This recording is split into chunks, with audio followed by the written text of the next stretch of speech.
So, yeah, thank you for joining this live webinar. The live webinar is brought to you by Infertility Network UK and myself. Infertility Network UK are a patients' charity, and they provide help, support and information to people who are struggling to conceive. And with about 1 in 6 couples facing some kind of fertility issue, that's obviously a lot of people that can benefit from their help. IN UK offer a variety of services to patients, and they're all free. It's whether you want information from their website or even someone to talk to right across the country. They have a network of trained volunteers at the end of a phone when you need a chat, as well as a network of support staff. And they really believe, and I really like this kind of purpose, that no one should face the heartache of struggling to conceive alone.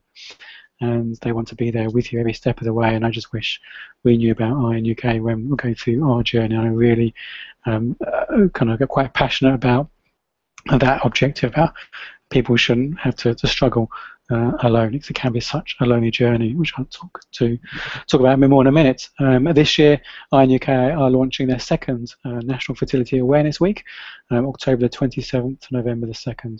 So you can find more about Infertility Network UK via their website, which is there, and I'll remind you of it again at the end. And a bit more about myself. I'm Russell Davis. I'm founder of the Fertile Mind fertility coaching and hypnosis programs, and a little bit about my kind of journey, our journey. My wife and I, when we got married, we thought we pretty much knew we couldn't have children. My wife was diagnosed with PCOS as a teenager, and we always thought that we'd never be able to have children. We always did a lot of work. We did children's work, youth work. Children are very much kind of part of our lives, and we always thought, okay, we're okay with that because there'll be children in our lives at some point. We maybe can foster or adopt. And as we went through our journey, my wife decided she wanted to try and manage her situation, her condition, in a more holistic, natural way, rather than keep taking stronger and stronger drugs.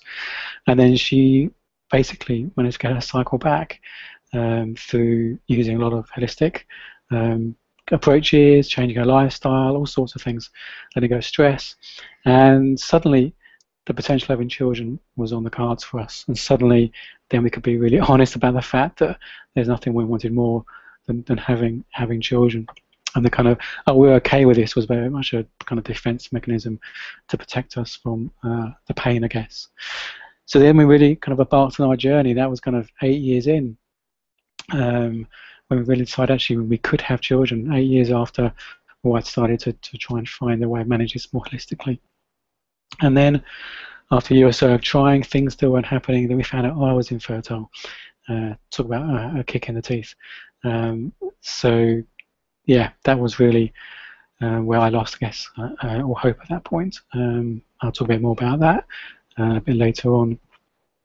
And I went on a journey, which I'll share a bit more in a moment, but emotionally went on a journey. And we were told 1 in a million chance of ever happening naturally. My results were so bad that IVF wasn't an option, that ICSI was probably our only option, and if then the chances are pretty slim, but the clinic were happy for us to have one round and to give it a go. And lo and behold, we conceived naturally just before our treatment, after me going on quite a bit of a journey of letting go of stress, changing lifestyle, changing job, and all sorts of things, but ultimately also looking at my limiting beliefs and thoughts that really held me back. So I can really see how we can both see how our minds and emotions played such a part in our journey. And if I knew this stuff now, I know now, being a qualified cognitive therapist and coach and supporting other people in their journey. If we knew this stuff back then, our journey would never been as long as it was. But I'm just thankful we did get to conceiving. So it's a little bit about me, about my background. There's a photo of me, so you can see me, because sometimes it can be funny hearing the voice and not seeing the face behind the voice. A little bit of information about me. I'm passionate about barefoot running. Often I run with no shoes at all. If I wear shoes, these funny barefoot shoes, and I just live in barefoot shoes. I find it so comfortable, and for running it just makes so much sense for me. I'm an Apple Mac fan, and just passionate and interested in anything to do with the mind. So that's a little bit about me. So moving on, the main kind of thrust of this evening is about relationships, and I'm to start with wider relationships. It can be such a lonely journey, and we noticed that in our journey, where even friends and family don't really understand what you're going through, and to be honest, in some respects, I don't really expect them to, because it's such a unique thing, and people don't really, I guess, they underestimate the levels of stress and distress that infertility can bring, and that can heighten kind of loneliness. We don't have many people you can really be honest and vulnerable with and share the pain and how it really is. We were quite lucky that we had some close friends that were going through a very similar journey, and we could kind of support each other. And I'm just thankful for Infertility Network UK, which is why I'm such a big fan of them, because I can recognise in my experience how it can be such a lonely journey. And I'm going to talk a little bit more about actually it can be such a lonely journey within a couple as well. But we'll start talking about kind of wider circle of friends and family. So some people have contacted me, and working with clients, I know it can be difficult when friends and family don't really understand, and sometimes they say and do the most inappropriate things. One of my previous webinars, I talked about the role of thinking in our experience, and how we get caught into our thinking, and it's not often the most sensible, and it's never the most sensible thing. Thinking is never the best guidance mechanism to life. Our instinct, our intuition is. And I'll talk more about that in one of the previous webinars. But what we need to recognise is when people say and do things, it's just their thinking. It's not who they really are. It's just their thinking in the moment, and it's motivated by love. They're doing the best they can with the resources they have available, but often it is the most inappropriate thing. But we just recognise they don't understand, they may never understand, and they're just doing their best, and it's just their thinking. And it becomes difficult, it becomes hurtful for us when we hear it through our thinking, when we think our well-being is dependent on people understanding, when we think I'm okay if people understand. But we can recognise we can be okay, we can have that sense of well-being even without people, our friends and family, truly understanding. And when we hear things through our thinking, we make it personal, make it about us. But when we recognise whatever happens, we'll be okay. I don't want to repeat the previous webinar. We can hear things, hear the intent behind the behaviour, hear the intent behind the words, and see these friends and family, see their true identity of someone who loves and cares for us. And we can see beyond the words and the behaviour, it's just their thinking in the moment. So yes, people do say the most inappropriate things or never know what to say, but partly we almost don't need to expect them to. And there's places like in UK and places where you can plug in and get the level of support that you deserve, and support that can help you through your journey. So let's be honest and recognise this, it can really be lonely on the journey, and it also can be lonely even within a couple. And I'm going to talk a little bit about men at the moment, so I think I'm qualified to talk about men, being a man. And I think some people might see in the tweets and the posts about this webinar that some of the things I'm going to cover. And this is from my personal experience. And I'm not saying I'm the world's greatest person at relationships, far from it. But I just want to share some of my personal experience, and talking and working with many clients, I think it resonates with them as well. So I think that's why I'm pulling out just some of the key things I've learned and working with clients that I think maybe you might find helpful in your relationship. Now, the first thing we talk about men is often this is a very generalization, big generalization, and probably quite unfair in some respect. But often men come across as quite emotionless. I'm not a Star Trek fan, but I know enough about Star Trek to know the character Mr. Spock just didn't have any emotions.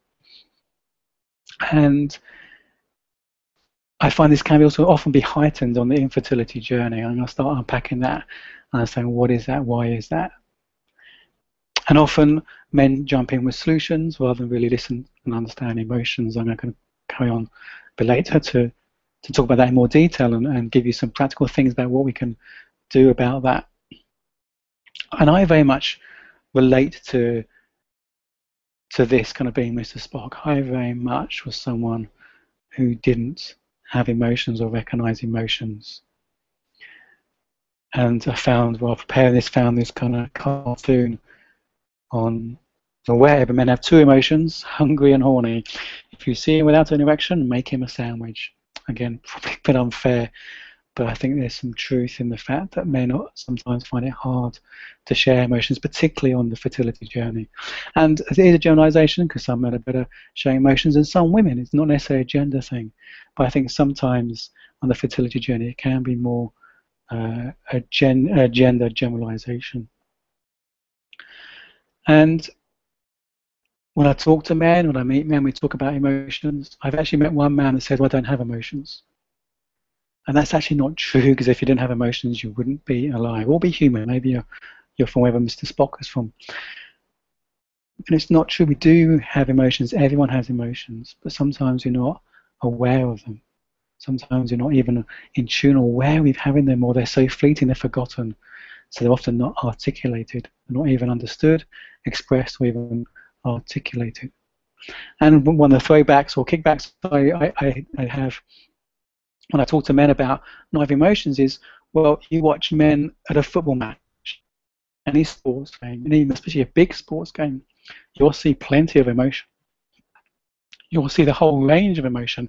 That's once I wrote an article about fertility in football, about how even in just one match, one sports match, men could experience a whole range of emotions that generally people experience on the fertility journey, from hope, from despair, from joy, to pain, anger, disillusionment, hopelessness. There's a whole range you can experience in a sports match. I'm not belittling the fertility journey. I'd never do that, ever do that. So obviously the emotions you experience on a fertility journey may be 1,000 times stronger, but the point I'm making is that men do have emotions, a whole range of emotions.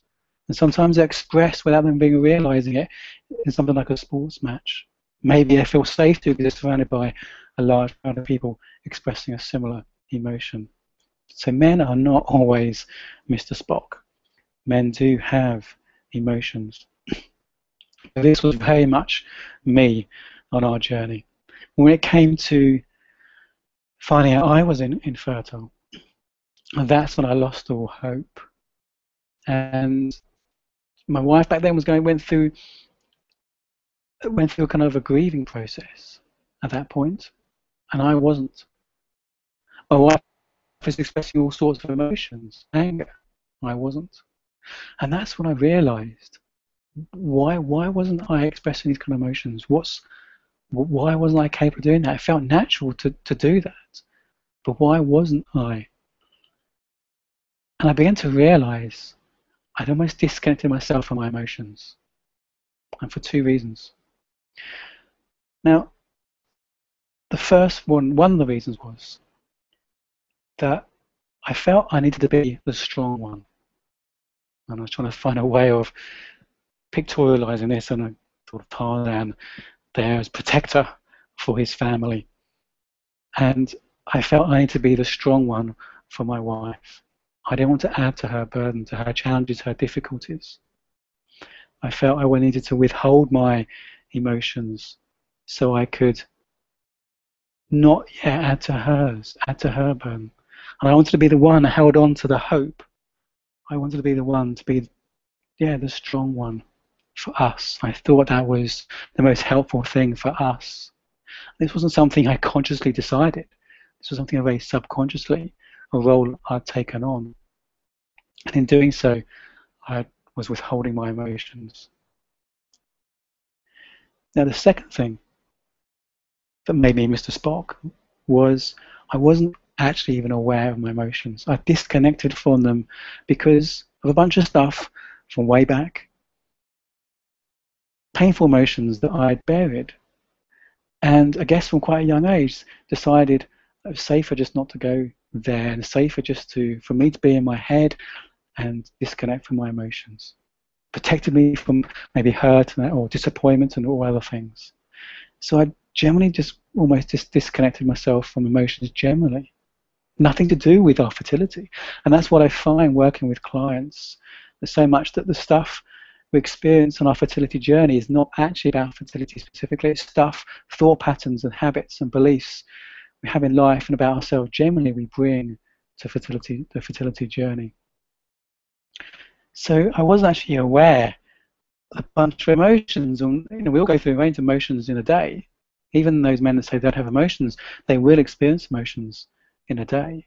And I read something somewhere about doing an emotional audit. And what this was is basically checking in with myself every couple of hours and saying, okay, what's happened over the last couple of hours? How do I feel about it? It could be things like the train was late, I had to run to work in time to get to a meeting and I felt frustrated. And those things, for me, being in my head so much, happen and they're forgotten about. And I don't register them, I don't acknowledge them, they're gone, forgotten about. So often when I come home from work, my wife will say, how's your day been? So that's okay. There was nothing really to share because unless something extraordinary happened, generally it was just stuff. And the highs and lows weren't even acknowledged at the time or were quickly forgotten about. It's like a flat line through the day. So what this helped me do was just to check in with myself and say, okay, what's happened? How do I feel about it? And this maybe sounds crazy or silly, but I used to write it down. I had a little notebook and just check in with myself, okay, and write it down. And I loved that because it made me realise when I came home from work, I had more to share, more to talk about. This happened, and this happened, this happened. And it made me to share more of myself, which I'll come on to. That helps create and build emotional unity. So this kind of doing this emotional audit was really helped me just to check in and realise, oh, I do have emotions, and they're okay, they don't kill me. Another thing sounds quite primary schoolish, but I've done it with clients, and they often appreciate it. If you're open to it, is I actually had an A4 list of words, emotional words, because I found it hard to A, acknowledge those emotion, but B, articulate it and find the words to express it. So having these lists of emotional words was really helpful for me just to tune in. Oh, yes, that's the feeling. So all men have emotions, but sometimes they need a little help to recognize them and articulate them. So that was really quite a profound experience for me on our journey about acknowledging that these emotions I have are okay. I acknowledge the fact I have emotions, and in fact, I continue to develop and grow this trust that it's okay to feel things, it's okay to have emotions. And it enables me to have more of a joy in life. Yes, sometimes I experience a sadness in life. But for me, it's opened up a whole dimension of me that I'd shut down out of kind of protection. But also, in trying to be the strong one, I really thought that was the best thing to do. And it wasn't until I hit rock bottom and understood all this and started unpacking this. My wife said, or shared at some point about how it's not what she wants. She doesn't want me to be the strong one. She wants to know how I feel. She wants to know my pains, my struggles, everything. Because if it's only her articulating this, it sounds like she's the burden. She feels like the burden when she feels I think I'm okay. But also, when we don't share emotionally, we're actually creating a little bit of distance. We're creating a barrier between us and those we want to connect with, those we love. When we share our emotions, we're connecting something deeper with them. Same reason I shut down my emotions, because I didn't want to feel them, because I felt vulnerable, felt scary. Sometimes we need to be a little bit vulnerable to create that sense, a deeper sense of connection and unity with those around us. So Emotional unity is what I guess we strive for in a relationship, to feel connected, to feel understood. And that's, for me, is the key word, is to feel understood. And so many times in a discussion, we think we understand each other. I remember, this was not long after being married, we were talking about something and we both used the word angry. It wasn't until some time later we realised my wife was feeling livid, I was feeling minorly annoyed. And sometimes we use words we don't really understand what we mean by them, what our meaning by them, what our experience of that word is in that moment. And it can take a little time and investment to really unpack that, to create that sense of understanding, which creates that emotional unity. And one of the things is, I find, which I'll really unpack, is that often men communicate very differently to women. Men communicate almost on a transactional basis. They communicate information on a need-to-know basis. They communicate facts, things that need to be said. Women communicate very differently. Women communicate to be understood. Men share problems to get solutions. Women share problems to feel understood. Women talk so they can feel understood by those people around them. Men talk to share information when it needs to be shared, if it needs to be shared. Again, a sweeping generalization, but I think there's elements of truth in this. And you may see that could be playing out in your relationship. And to think about emotional unity, we have all these kind of emotions going on within us. How do you understand? How do you connect? How do you know what's going on for the other person unless you start really sharing that and understanding it? And understanding is a combination. What happens when you get a combination of revealing, sharing, revealing some of yourself, and listening? When those two are in play, someone's sharing, revealing, the other person's listening, that's when you create understanding. And so often in a dialogue, either one person's not truly listening, not really listening to hear what the other person is revealing, is sharing, or we're not really revealing or sharing our emotions that creates that understanding. We're focused on thoughts and judgments. So I want to just talk a little bit about some ways things we can do to help make that overlap of understanding even bigger, to create that sense of emotional connection between, whether it's husband or wife, whether it is a romantic couple or anyone, to be honest. So the first thing is sharing.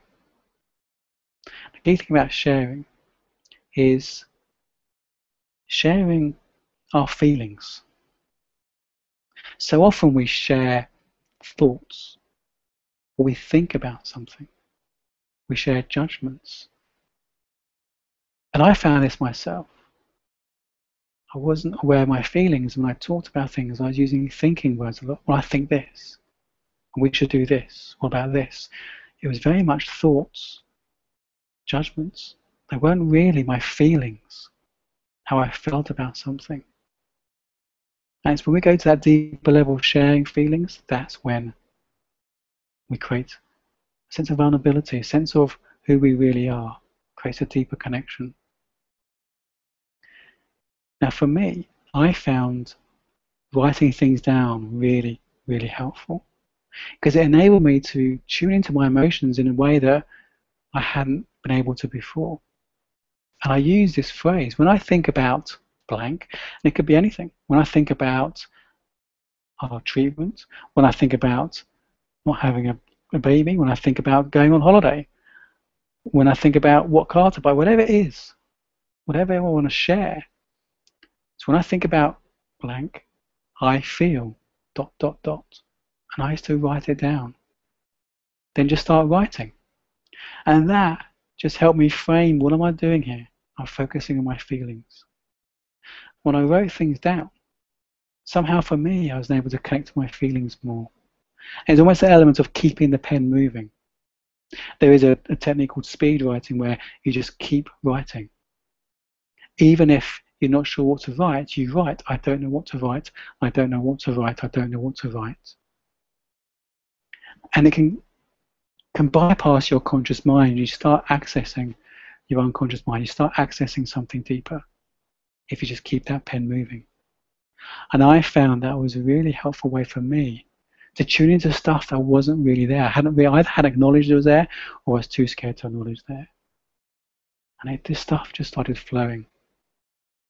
And knowing I was writing on it, knowing I could see that heading up there, I knew I was focusing on feelings. And sometimes when I wavered into thoughts, judgments, what I think, I could bring it back to how I feel.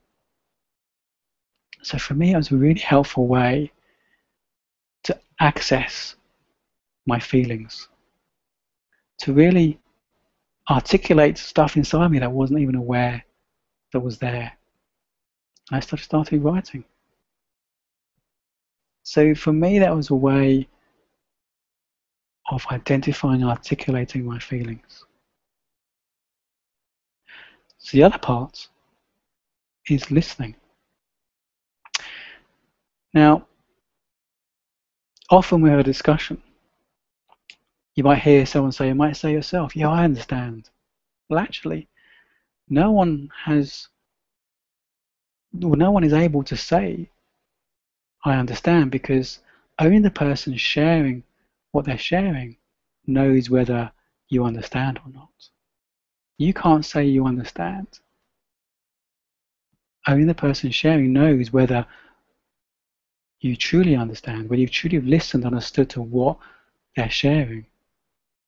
And you've played back stuff enough to demonstrate you understand.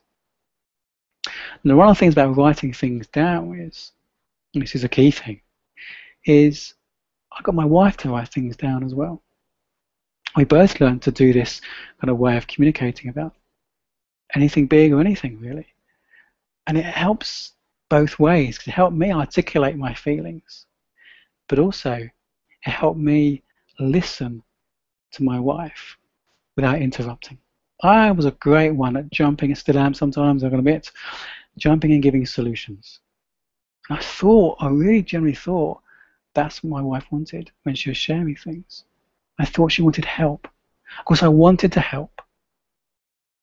I didn't realize that's not what she wanted.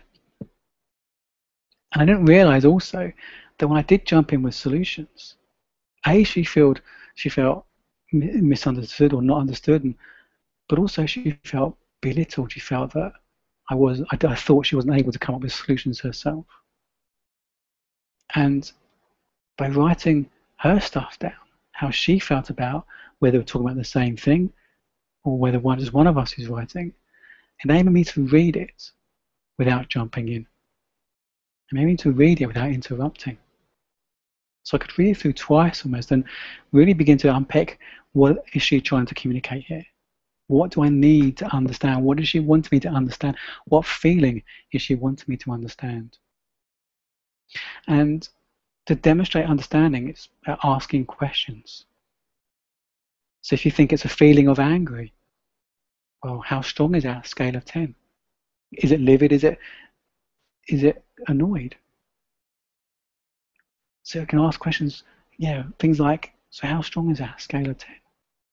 Is it like this? Thinking about examples in your life where you think you felt the same feeling. It may not be the same magnitude, but it might be the same feeling, same type of anger. And then the other person say, yes, that's exactly it, but 1,000 times stronger. They might say, no, it's nothing like that, it's like this. And it just helps facilitate a discussion where you're both trying to get to that understanding. Getting to the point where the person who did the writing can say, yes, that's it, you understand. So asking questions, unpacking the words, what do I mean by that? How strong is that? Is it like this? Thinking of examples in your life where you may have felt the same feeling. Metaphors are great as well. Sometimes you might feel lost and lonely. Maybe you feel lost, like being lost in a wood, and it's getting dark and you're scared as well. Metaphors can be a great way for putting across the deeper meaning, the deeper structure of a word, the meaning and the feelings that go behind a word. So one person does the writing, one person reads and does the listening, and their job is to demonstrate that understanding of the person who did the writing. Remembering you don't have the power to say, I understand. Only the person sharing can say, yes, you understand. And you can do this process either together, as in both write about something, same thing. If you want to talk about next steps or treatments, or how you feel, just checking in, how do you feel right now? When I think about our journey, this is how I feel. And you can both write about the same thing, then swap what you write, then read each other's. And then you can pick one person's to talk about.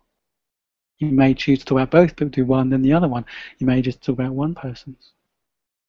And to be honest, this can sound quite a scary thing for men, and I've been there. I used to work on marriage weekends where we use this kind of process, and for men it's like daunting to be writing about this feelings. But it's surprising how men got into it and started enjoying it as a way of communicating, because they saw the benefits in the discussions they had with their partner.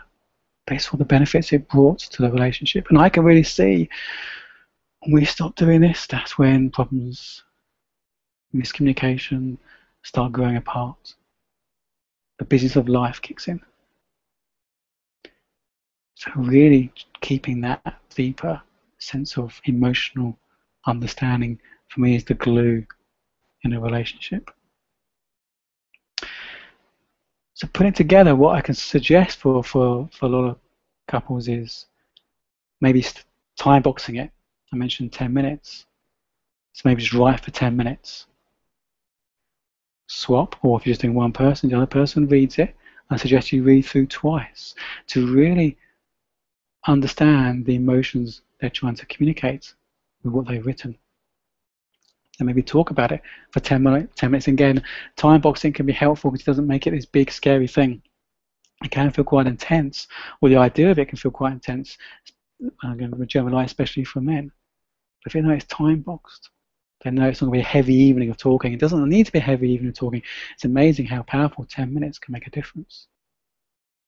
You may choose to extend it. Let's do 20 minutes. Start with 10, see how you go. And I encourage you to share these ideas with your partner. And if any man out there, they probably not listening to this in my experience, but if you share this and your man, your partner's not sure, just feel free to get them to email me. I'm happy to have a conversation with any man out there, or woman, anyone out there, but particularly men who feel they want to chat and just to talk through someone's been through this. And to really, for me, to share some of the benefits I found for this personally, for me, as an individual, as a man. Because often we have this thing about being vulnerable is a sign of weakness. Society has this picture, Tarzan picture of a man, what a man really is. But to be honest, I don't think that he's really what a man really is. I think that society is the media's image of a man. And the media's image of a man is vulnerability is a sign of weakness. For me, vulnerability is a sign of strength. And ask any man if they know someone or see someone being vulnerable, do you see weakness or strength? And they often see courage, they see strength, they see courage. So this is really, for me, is really quite a simple but profound way of helping create and continue and build that emotional unity. Because there's the pressures of life, but the pressures, for me, the pressure of infertility can be quite profound on a relationship. And I've mentioned this before, and I'm going to keep mentioning it, that the stress levels of women going through infertility are equivalent to those with AIDS, cancer, and heart disease.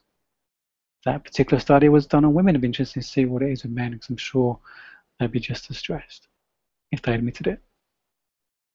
Infertility puts a great stress, and the studies just show how the impact it can have on a relationship, which can then become a vicious circle, adds more stress to individuals, adds more stress into the experience, and of course then things are less likely to happen. So it can be a vicious circle. For me, this was a way to break that vicious circle. We learned this even before we got heavily into our journey, thankfully. And if we were the very difficult stuff going on in our lives even back then, and this was a quite profound way of getting us through that.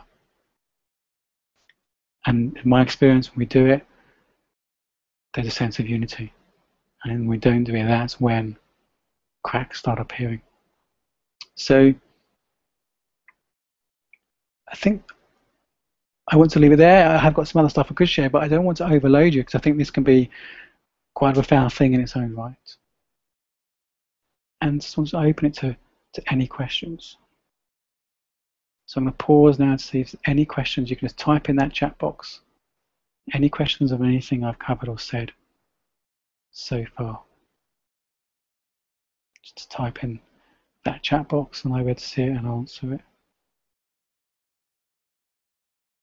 So for me, just going to kind of carry on talking while people might be typing. Just finding these ways of continuing to share the emotions, not thoughts, not judgments. And that's a big thing, is about keeping the conversation to how you feel. Not what you think, not what you think you should do, what you think is right or wrong, how you feel. So it's almost not a process for making decisions, but when you get that sense of understanding where each people are at, decisions become easier. So it's focusing on feelings, not thoughts. So any questions?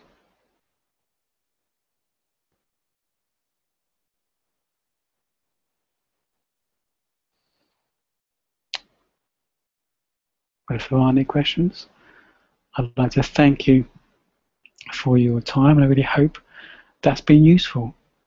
And I hope that maybe that inspires you to maybe try this out. And what you could do, if you are writing things out, how about this? How about you top and tail what you write as a love letter?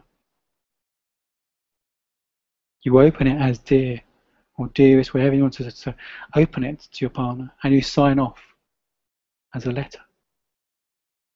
I don't know if you've ever written a love letter or ever received one, but that can add an extra dimension to this whole process. So in some way, there's some tools and techniques that can help men really be aware of their emotions, to help them be able to articulate them. And one of the biggest things for me is writing them down.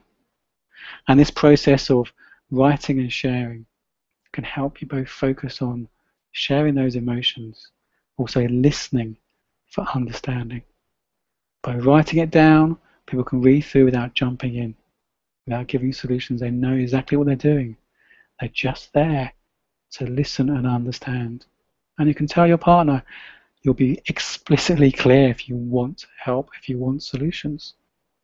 If he doesn't get it in writing in triplicate from your lawyer, he knows you don't want solutions. So it's helping refocus the purpose of any discussion, refocusing on creating unity, creating understanding. Even to extend an argument can be a valid form of communication.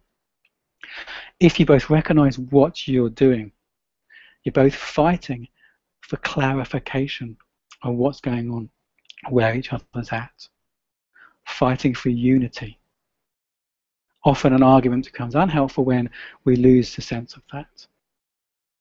When we start to divert an argument to something we can win, if we think we're losing it, there's all sorts of things we bring in to an argument if we're not careful. But it's about fighting for unity, fighting for clarification about what's going on, fighting for understanding where each other's at. That's what it's about, and that's when it's a valid form of communication. And one thing can be really, really powerful in an argument that helps remind you of that, helps center yourself on the purpose of it, of fighting for that clarification, is to hold hands. I know that sounds almost impossible when you're arguing, but if you both agree to do that, it can be really, really quite profound. But also helps them stop throwing something. But in all seriousness, that holding hands can be really a profound way of just knowing what you're trying to do here. To let go of the thoughts or the judgments and the stuff in the moment and just reconnect what it's about. You're having a disagreement because you've got a misunderstanding where each other's at, and that's okay, that's human nature. And it can just help refocus the discussion back to what it's all about, reconnecting, recreating that unity, creating that understanding.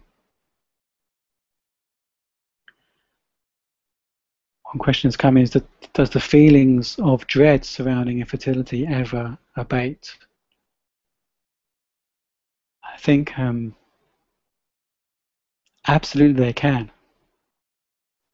I've worked with plenty of people that have found that sense of peace, and whoever I work with, the goal is to help them find a sense of peace wherever they're at on their journey. And that is absolutely possible. Because the feelings of dread, fear, anger, pain, all those feelings are created by the thoughts in our mind at that moment, the stories we carry. It's all future thinking based on past experience. And you can find a way of really recognizing that thoughts, not truth, it's just a story in our head. Nothing can predict the future. All that future thinking, it's fantasy. Nothing can predict the future. And it takes us away from our innate sense of being okay. We have this deep sense of innate well-being within us when we come back to the here and now. And we do that by understanding the nature of the thought. I don't want to open that whole discussion, but if you look at some of the previous webinars, I talk more about that. So if you want to drop me an email, I can help, maybe a discussion to help you begin to understand that. But absolutely, the feelings can abate even more quicker than you imagine, even in the middle of the journey. But I also know plenty of people who don't survive the feelings, who even when they're successful through treatment or conceiving naturally, those feelings are there and they still become a barrier in the relationship. And I know plenty of relationships that haven't survived the fertility experience. So absolutely, I fundamentally believe it. You can let go of those feelings that you may be having right now about your fertility. And you can let go of them even now, even before you finished your journey. In fact, when you do that, you're more likely to get to the destination. And that's why my focus with clients is doing that. So yeah, I do believe they can and will pass. Another question is, some days are good days, and today is not one of those days. I feel for you. If I write down how I'm feeling, I'm not sure it wouldn't push him further away. So you're having a really bad day, and you're scared if you share that, you're putting more burden onto your partner. Well, my question would be to having a discussion with him about, does he really understand how you feel? Because maybe if you're not sharing your deep feelings, it's going to be coming out probably in your tone of voice, your behavior, all that kind of stuff. And to be honest, in my experience, that can be more grating and more difficult than really understanding how they feel. And I'll give you a very minor, silly example, but probably one common to a lot of people. My wife used to really not like my driving.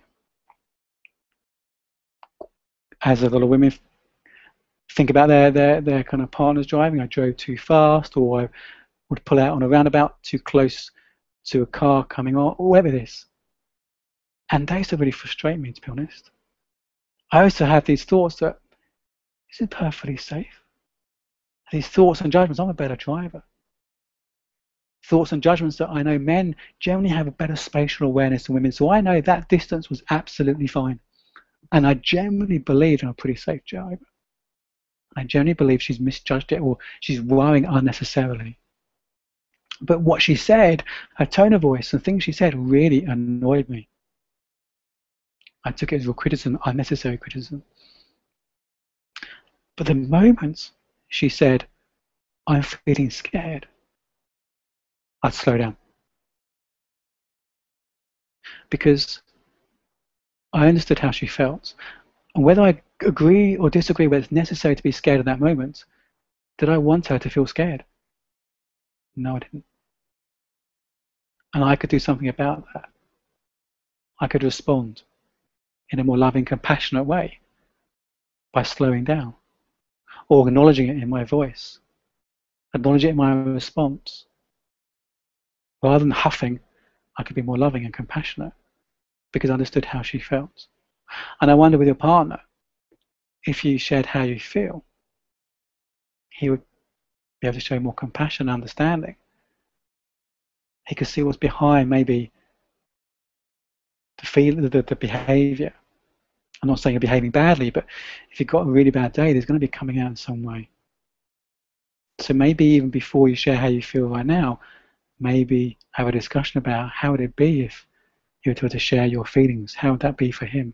Because when we had that discussion, I suddenly realised me holding back my feelings, I thought was helpful, was not helping. It was creating that barrier. I was amazed that she wanted to hear my feelings because I thought I was protecting her from that.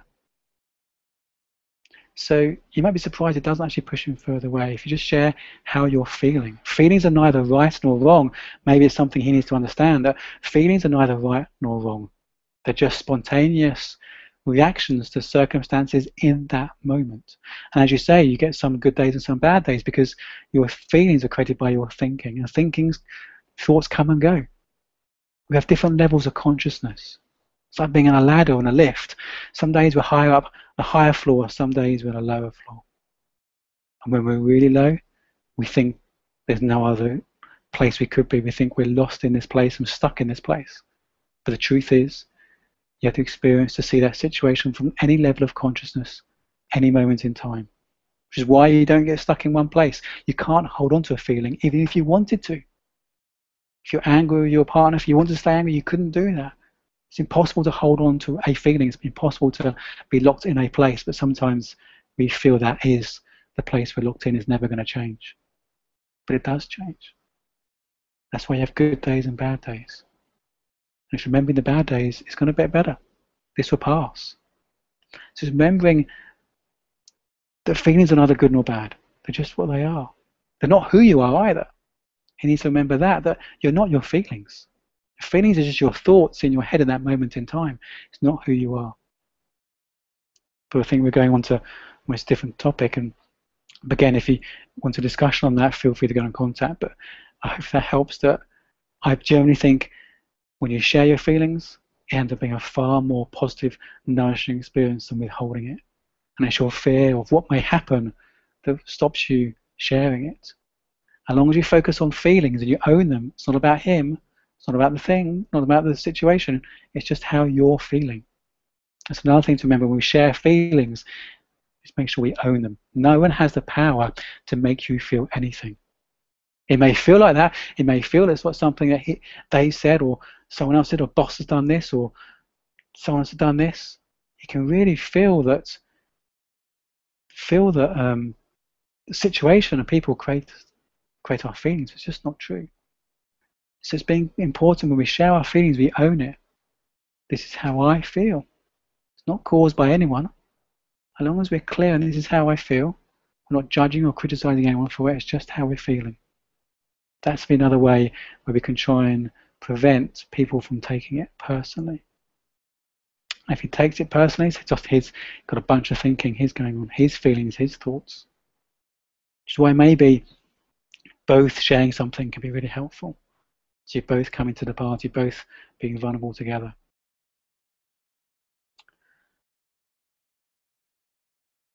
Another comment come in. I'm new to this predicament and have been really struggling over the past few months. I'll take a look at your early webinars for help. The worst thing for me has been the apparent disappearance of hope for a family for me and my wife, and decline in my natural state of optimism. Great to see a comment from a man. To be honest, I didn't expect many men on this call, because even though Obviously, most or 50% of fertility situations involve male fertility as well as either solely or as well as female fertility, and often couples experience the journey together. Some people obviously are single and going through the journey, but in my experience there's a lot of couples going through the journey, and it's funny how 99% of people come to speak to me or see me for assistance are women. So thank you for having a man on the webinar. So thank you for sharing that, being here and sharing that. And I can really relate to that lack of hope. I was the one who held on to the hope. I was the one who held on to the strength of one day we will definitely have a family. When I got my test result, that was it. I lost all hope. I lost all sense of strength. But it was temporary. It was temporary, and I look back and it was the best and worst thing that happened to me, because it really was, for me, the kick-starting to me going into the journey of understanding myself. Going from a Mr. Spock to someone who is more aware and can share and articulate feelings. It was a kickstart to looking at all the limiting beliefs I had, that I thought there was something wrong with me. I thought other people get things in life so much easier than us, and I have to work so much harder in life than everyone else. All these limiting beliefs I've been carrying all my life. And again, these were things specific to fertility. When I looked at my life, they were always in my life, but I brought them into the fertility journey. So it helped me. But when I was honest with myself, when I was honest I'd lost hope, when I was honest that I wasn't acknowledging my feelings, that honesty and that acceptance enabled me to do something about it, to move on, to go on a journey to really unpack and discover who I am, which meant jacking in a job that I didn't enjoy. That I'd been there just because it was convenient and paid really well. I was good at it. The elements of it I enjoyed it, but it wasn't allowing me to be me. So they need to go on this journey of really, I guess, self-exploration of me. And I'm convinced it's because of that we went on to conceive naturally. So feel free to get in contact, because I can really resonate with kind of where you're at. Because we put so much on the fertility journey. We think there's so much at stake. We really do believe our level of happiness and contentment is dependent on that outcome. So thank you for that. Just conscious of the time, but if there are any other comments or questions, please do just type them in. If there aren't, I just want to thank you for joining us on this webinar. You will see the previous webinars on the IN UK website, or if you're not sure where they are, just drop me an email and I'll point you towards them. And I think it's the third or fourth in a series, and I think I said before that I'm enjoy doing these. I do these when no one gets paid for doing this. This is a way of me actually finding a way of serving a community I've been a member of for so long, I still feel a part of, and helping me also serve a charity I believe in so much. And if you found this useful, I really encourage you to maybe make a donation to Infertility Network UK. They have no regular contributions. There's no kind of giving from any other organisations that's regular. They have no government funding. It's all voluntary donations. So please, if you felt this useful, I encourage you just to pick up your mobile now and just text the figure, whatever you want to give, to 770. So text maybe 22 to 770, followed by the figure. It's £2, £5, £10, just a cup of coffee. I don't know, maybe the price of a cup of coffee. So if you feel inclined, if you feel this has been helpful, I encourage you to text the words maybe 22, followed by the amounts you may want to donate, to 770. And you can find more about Infertility Network UK via their website there. If you want to find more about me or contact me, feel free to do that via my website there. And the video will be available to those who are registered. And thank you very much for joining me and participating, and thank you for the questions. And I look forward to maybe connecting and speaking with you some point in the future. Take care.